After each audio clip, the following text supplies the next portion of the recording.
नमस्कार आप सभी को राजस्थान क्लासेस के YouTube प्लेटफॉर्म पर आप सभी का पुनः हार्दिक स्वागत अभिनंदन है।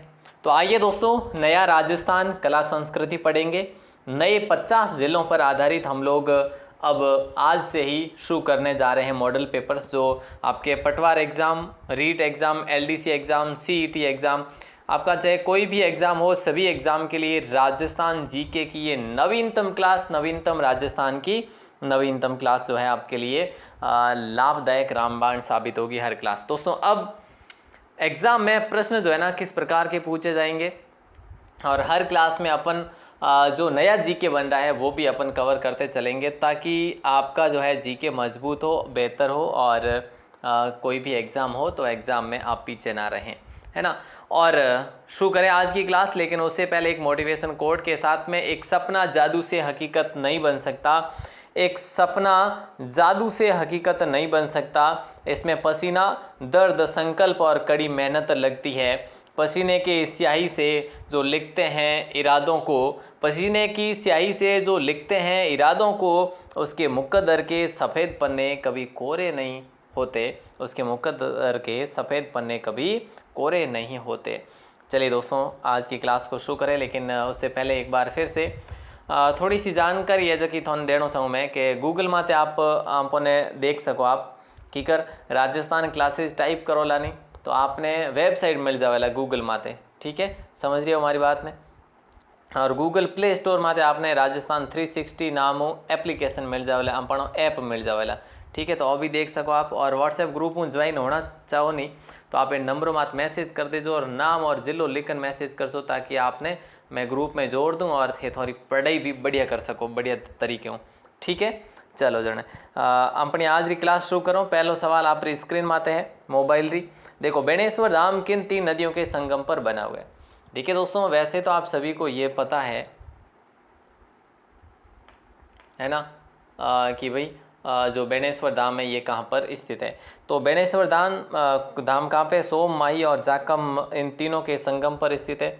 इन तीनों का संगम कहाँ बनता है, बोले सर बेणेश्वर धाम पर। अच्छा, बेणेश्वर धाम कहाँ पर है, मैं आपको बता दूं, नवाटपुरा। नवाटपुरा कहाँ पर है सर, डूंगरपुर में, याद रखना। नवाटपुरा कहाँ पे, डूंगरपुर में। चलो, एक तो चीज़ यहाँ पे क्लियर हो जाती है। अब इसको आदिवासियों का कुंभ कहा जाता है मेरे भाई, आदिवासियों का कुंभ इसे कहा जाता है। और एक चीज़ क्लियर करो यहाँ पे, कि जो यहाँ पे मेला आयोजित होता है ना, ये आदिवासियों का जो कुंभ कहते हैं जिसे, ये माघ पूर्णिमा को मेला यहाँ पे मुख्य रूप से आयोजित होता है। हालांकि ये मेला जो है ये 4 दिन पहले से ही शुरू हो जाता है। यहाँ पे शिव जी के टूटे हुए शिवलिंग की पूजा की जाती है, तो ये भी आपको याद रखना, ऑप्शन डी के साथ जाएंगे।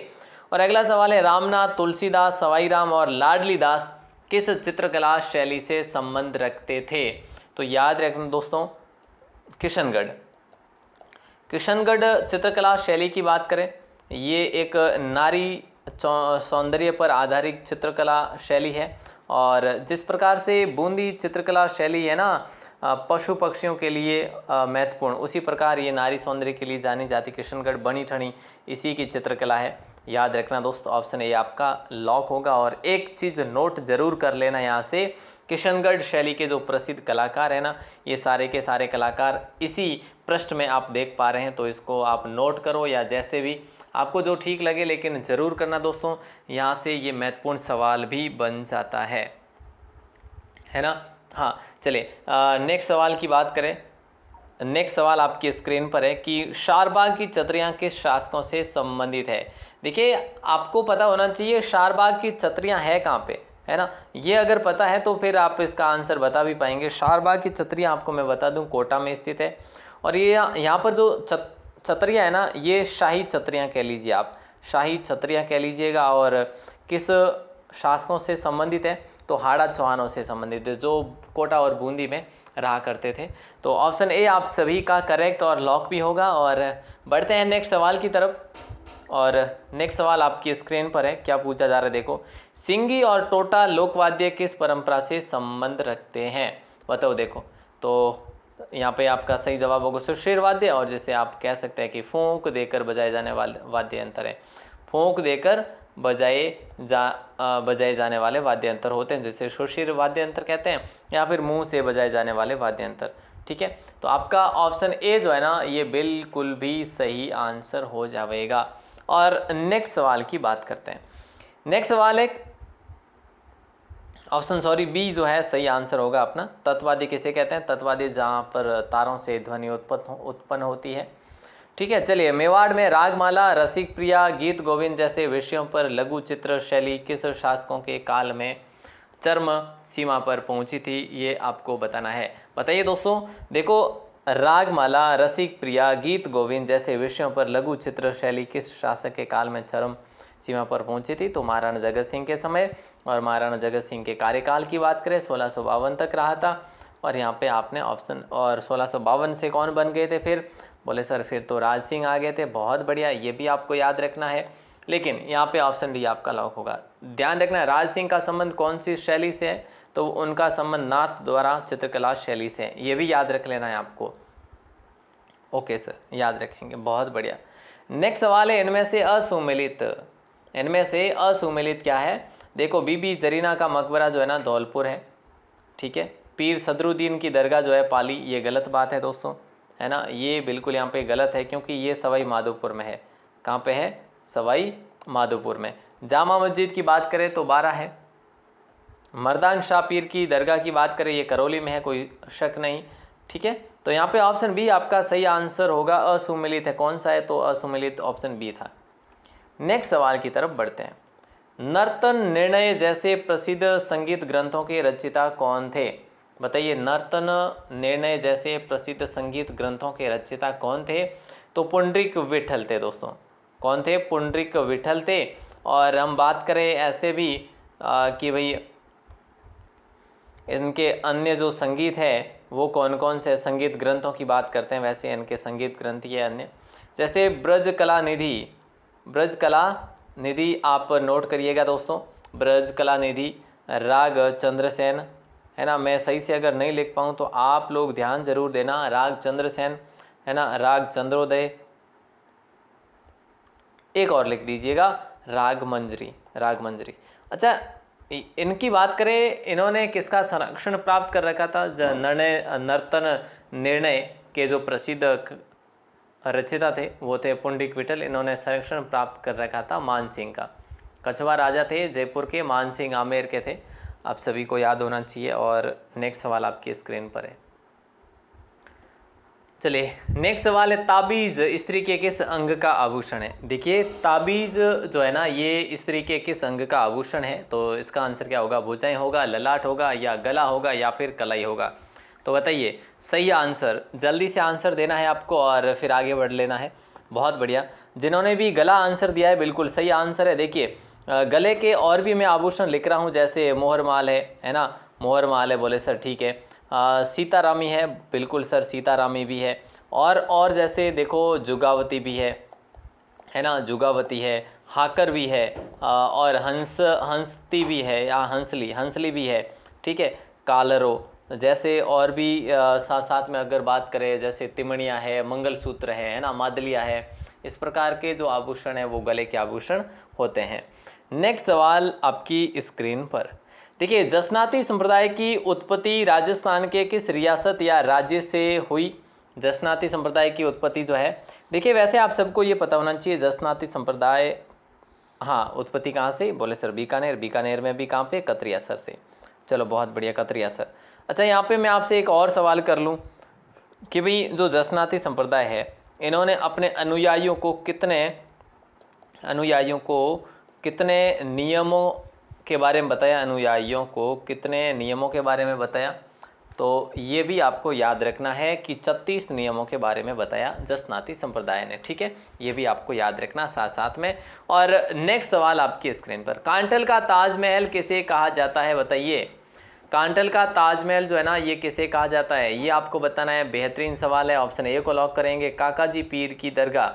काकाजी पीर की दरगाह जो है, जिन्हें कांटल का ताजमहल कहा जाता है, कहाँ पर स्थित है? प्रतापगढ़ में है दोस्तों। अच्छा, एक चीज़ और याद रखो, प्रतापगढ़ जो है ना, अभी जो प्रतापगढ़ है ये जो है किस संभाग में है? कोई बता पाएंगे यहाँ पे कमेंट सेक्शन में? अगर याद है तो ज़रूर बताएं कि प्रतापगढ़ जो जिला है ना ये किस संभाग में पड़ता है। कमेंट करके बताएं मुझे अगर आपने नए ज़िले पढ़े हैं तो, अगर नहीं पढ़े हैं तो कल आपको नए ज़िलों की एक शानदार वीडियो सेशन मिल जाएगा, तो आप उसे देख पाएंगे। नेक्स्ट सवाल पूछा जा रहा है कि तोड़ियों के मुलायम बालों के सूतों के साथ धागा मिलाकर जो बढ़िया कपड़ा तैयार किया जाता है, जो बेहतरीन कपड़ा तैयार किया जाता है, वो क्या कहलाता है, ये आपको बताना है ना। तो राइट आंसर क्या हो जाएगा, बोले सर बाखला होगा। देखो पहले तो हमें ये पता होना चाहिए कि तोड़ियों क्या होता है। अब तोड़ियों देखो ये जो है ये ऊँटनी का बच्चा होता है, वैसे छोटा जैसे ये है, ठीक है। तो इसके जो बाल है इसके मुलायम बाल होते हैं वैसे, और मुलायम बालों को जो है किसके साथ में, सूतों के साथ में जो है धागा मिलाया जाता है इसके। तो कुल मिला के बाद में जो तैयार किया जाता है वो बाखला तैयार किया जाता है, जिसे भाखला भी कहा जाता है कहीं पर, ठीक है। अगला सवाल देखिए, अगला सवाल है रतन पेच क्या होता है, बताइए। रतन पेच जो है ना ये क्या होता है। आप कहेंगे सर रतन पेच पगड़ी का एक आभूषण है, पगड़ी का एक आभूषण है। और पगड़ियाँ सर्वाधिक रूप से कहाँ की प्रसिद्ध है दोस्तों, बोले सर उदयपुर की प्रसिद्ध है। और कहाँ की है बताइए, बोले सर जोधपुर की प्रसिद्ध है। तो पगड़ियाँ मुख्य रूप से जोधपुर और उदयपुर की प्रसिद्ध है। देखो वैसे पगड़ी पर एक विशेष रूप से आभूषण लगाया जाता है। तो नेक्स्ट सवाल आपकी स्क्रीन पर है, पूछा जा रहा है निम्नांकित में से कौन सा शासक है जिसने राजस्थान में गलीचा बनाने की पहल शुरू की थी, बताइए।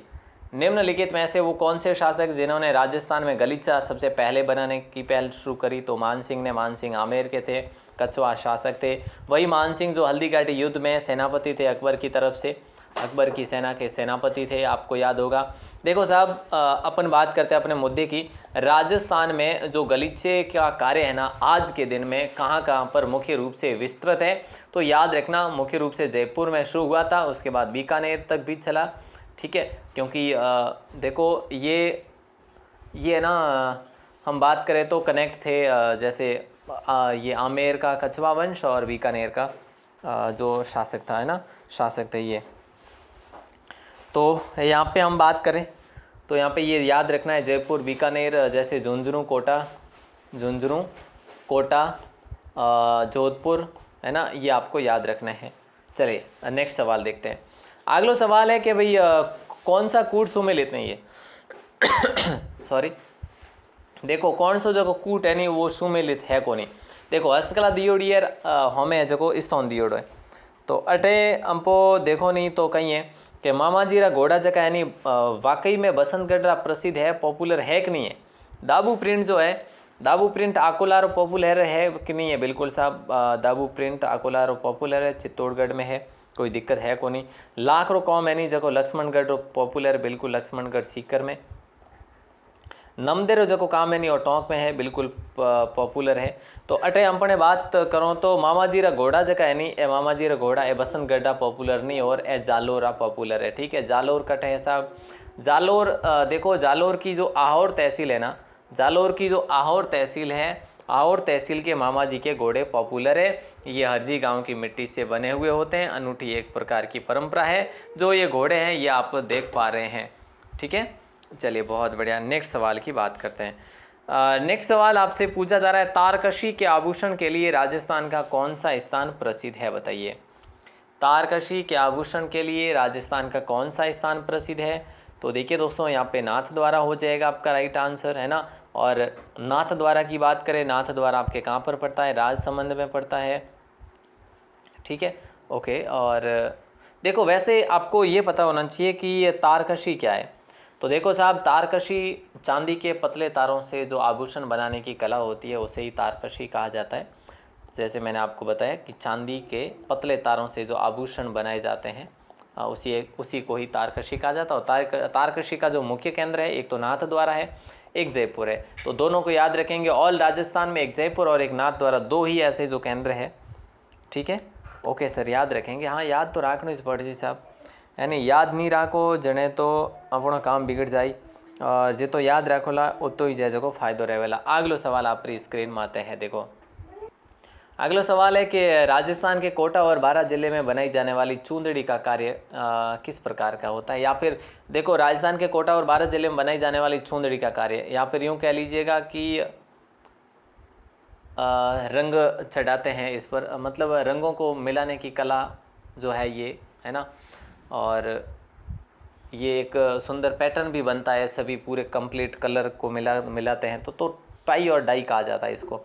ठीक है, अगला सवाल आपकी स्क्रीन पर है।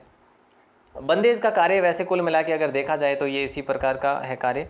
नेक्स्ट सवाल है कि चिकारा, सारंगी, कमायचा लोकवाद्य का प्रयोग लेने वाली जाति है। चिकारा, सारंगी और कामायचा लोकवाद्य यंत्र का प्रयोग कौन सी जाति लेती है? तो मांगणियार जाति जो है इसका प्रयोग करती है दोस्तों। और मांगणियार जाति मुख्य रूप से कहाँ पे रहती है? जैसलमेर में। तो यहाँ पे हमने क्या पढ़ा? ऑप्शन डी को पढ़ा। क्या ये सही बात है? उचित कथन आपका ऑप्शन डी ही सही है। ठीक है,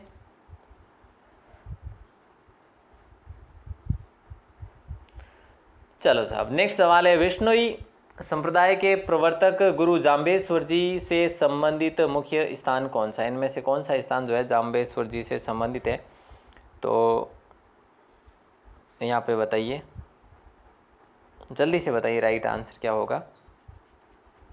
हाँ, मैं वेट कर रहा हूँ। तो यहाँ पे राइट आंसर आप सभी का हो जाएगा मुकाम। देखो, मुकाम तालवा हमने पढ़ा है कि सर ये तो बीकानेर में है। हाँ जी, बहुत बढ़िया, बीकानेर में। देखो, जसनाथ जी और जाम्बो जी दोनों का संबंध बीकानेर से है। जसनाथ जी का कतरियासर से है, जसनाथ जी। ठीक है, और जाम्बेश्वर जी की बात करें तो मुकाम तालवा से संबंध है। तो यहाँ पे आपको याद ये रखना, जसनाथ जी कतरियासर, है ना, बस यूँ याद रख लेना है। जसनाथ जी कतरियासर, स से याद रखना बस ऐसे, बाकी आप थोड़ा कंफ्यूज हो जाएंगे। तो ये मुकाम कहाँ पे? नोखा में। नोखा कहाँ पे? बीकानेर में है, आप सभी को पता है। और यहाँ पे ये चीज़ याद रखना कि जाम्बेश्वर जी ने विष्णुई धर्म को कितने जो है नियमों के पालन के बारे में बताया? बोले सर 29, 20 + 9। बहुत बढ़िया। निम्न में ऐसे गलत क्या है बताइए? निम्नलिखित में से गलत, मेखला, हालरो, ठुसी, मुठिया। देखो, ये आभूषण है। ठीक है, और आभूषण जो है ना ये कहाँ पर पहने जाते हैं? आगे शरीर के अंग है। तो यहाँ पे बताइए क्या होगा राइट आंसर साहब? हैं, बताओ। देखो, मेखला जो है कमर में पहनी जाती है, क्या सही बात है? बिल्कुल सही बात है। हालरो जो है गले में पहना जाता है। ठुसी जो है ना सिर पर पहनी जाती है। क्या ये आपको ठीक लग रहा है? ठुसी कहाँ पर पहनी जाती है? बोले सर ठुसी जो है ना ये गले, ठुसी गले में पहनी जाती है। ठीक है, और मूठिया जो है ये हाथ पर पहना जाता है। तो याद रखना ऑप्शन सी जो है लॉक हो जाएगा। और नेक्स्ट सवाल, लिखमादेसर, पुंडरासर, मालासर किस संप्रदाय की उपपीठें हैं? देखिए, जो भी संप्रदाय है उन सभी संप्रदाय की उपपीठें तो दोस्तों है ही है, आप सभी को जानकारी है। अगर नहीं तो पता करिएगा यहाँ से कि लिखमादेसर है ना, पुंडरासर और मालासर, ये जो सर है ना ये जसनाती संप्रदाय से संबंधित है। अब हमने क्या पढ़ा था? कतरियासर। अब आपको कोई किसी भी प्रकार का कन्फ्यूजन होगा ही नहीं कि कतरियासर शुरुआत में जो मुख्य पीठ है इसकी कतरियासर है। सही बात है, बिल्कुल सर सही बात। चलो, तो यहाँ पे लिखमादेसर, पुंडरासर, मालासर जसनाती संप्रदाय से संबंध रखते हैं। अच्छा, यहाँ पे इन पीठों पर जो गद्दी पर बैठते हैं, जो संत बैठते हैं, उनको सिद्ध पुरुष कहा जाता है, सिद्ध कहा जाता है उनको। और मैं बात करूं तो जहाँ तक मुझे याद है लालनाथ जी, छौखनाथ जी, है ना, ये जो संत इसी संप्रदाय से संबंध रखते थे।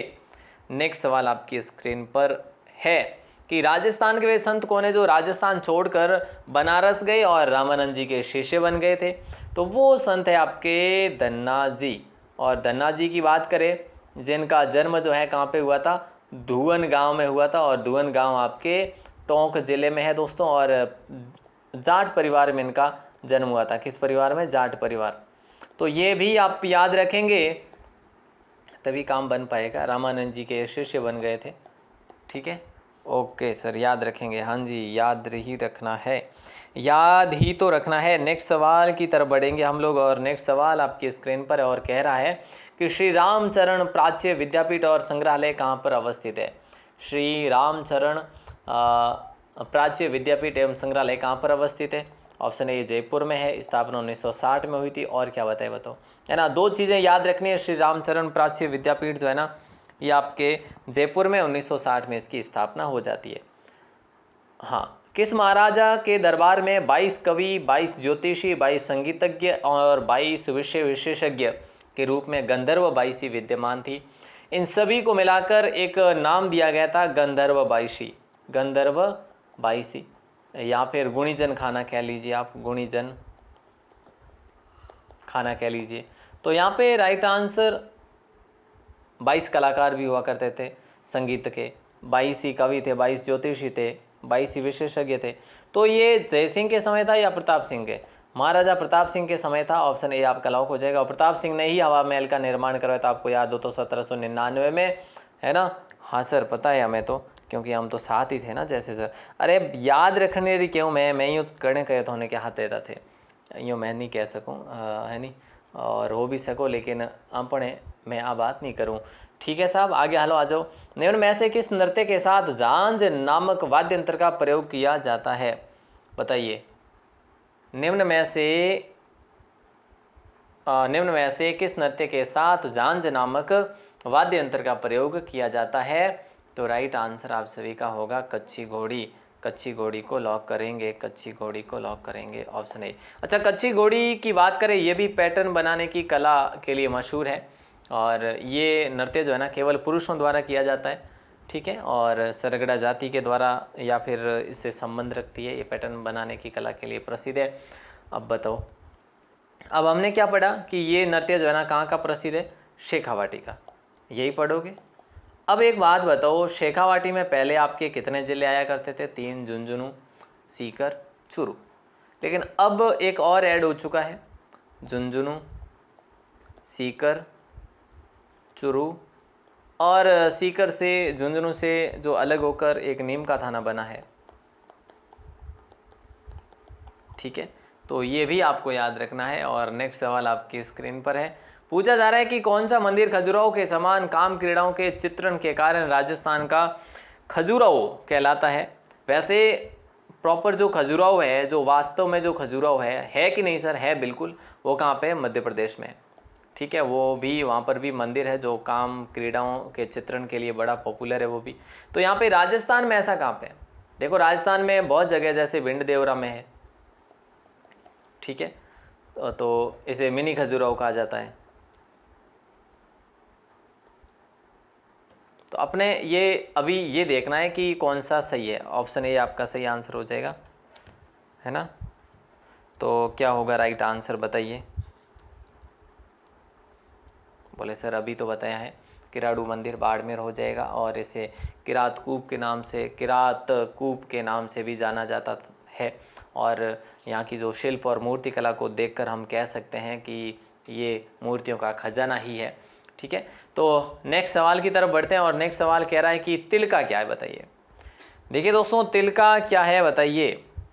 तिलका क्या है? पुरुषों का वस्त्र है? नहीं सर। स्त्रियों का वस्त्र है? बिल्कुल है। मुस्लिम स्त्रियाँ इसको प्रयोग में लेती है। तो यहाँ पे ऑप्शन बी आपका राइट आंसर हो जाएगा। बहुत अच्छा सवाल था।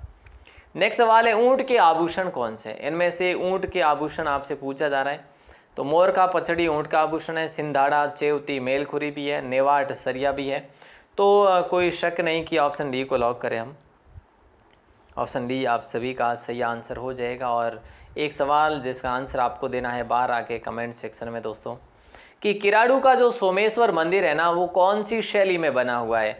गुर्जर प्रतिहार में है, सोलंकी शैली में है, या फिर भूमिर शैली में, या कच्छप घात शैली में? देखो आंसर आपको देना है भैया, मैं आपका वेट करूंगा, है ना। सभी से निवेदन है, आप अगर क्लास के एंड तक जुड़े रहे हैं तो इसका आंसर बाहर आके कमेंट सेक्शन में ज़रूर देना, मैं वेट करूंगा। और हाँ, अगर आप पहली बार चैनल पर हैं तो चैनल को सब्सक्राइब ज़रूर करें, अपने दोस्तों के साथ शेयर ज़रूर करें। अब ये नया राजस्थान जो है ना, जिसका निचोड़, जिसका जलवा जो है, ये हम कंप्लीटली संपूर्णतः जो है पढ़ने वाले हैं। तो आपसे निवेदन रहेगा आप हमारे साथ जुड़े रहिएगा। आप राजस्थान 360 के नाम से आपकी अपनी ऐप है, जिसको इंस्टॉल ज़रूर करना प्ले स्टोर से, राजस्थान 360 को, ठीक है। ऑल दी बेस्ट आप सभी को, मिलते हैं जल्दी अगली क्लास में। बहुत बहुत शुक्रिया।